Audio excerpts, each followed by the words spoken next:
Welcome back to the hottest show in the galaxy. I love that. It's the Karen Hunter Show. We're here on SiriusXM Urban View, channel 126. And it's been a kind of trying weekend coming off of the horrific week last week. And then Saturday waking up to 11 souls being taken from this earth by, I want to say just pure evil, but evil that was stoked. But this man makes me smile. I was coming in today. I parked on 6th Avenue, got out of my car, I looked over, and I saw him, and I stood and I was staring at him. And he didn't know who I was. He just waved, smiled, and I walked on by. He didn't even know me, but that's the kind of man he is. And I was happy when I heard he was coming in because I watched him. You know, he gives them the business. You know, he gives them the business. But the where he really was powerful recently, Aretha Franklin's funeral, he gave what I thought was no one else needed to talk after him. Unfortunately, too many people did, but that's another story for another day. Let me welcome to the show, Judge Greg Mathis. Thank you. And yes, indeed, I did see you.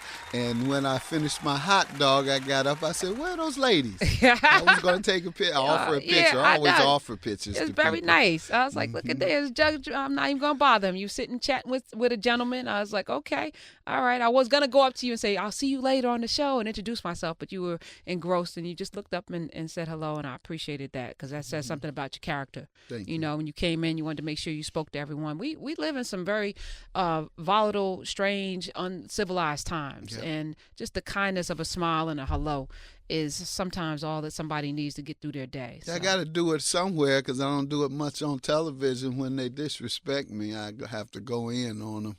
So outside of that, I'm a nice, kind, gentle soul. But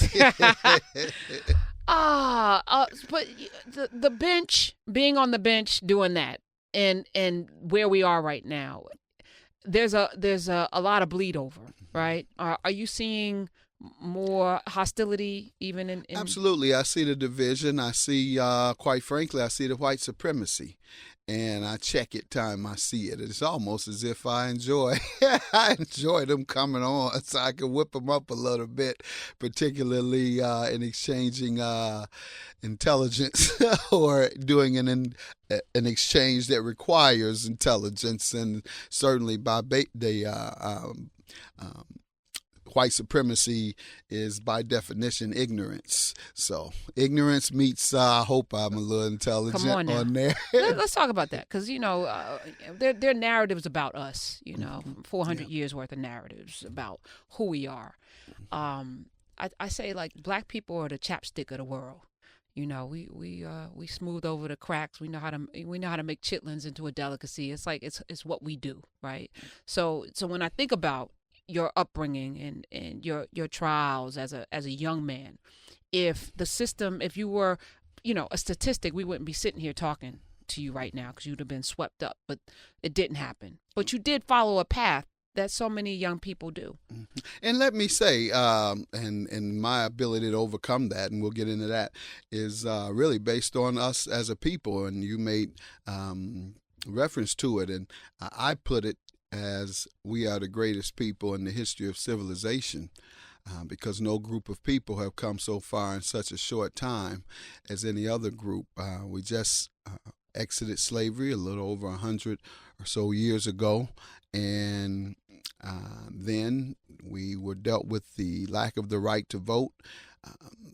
75% of us were in poverty before the Civil Rights Act.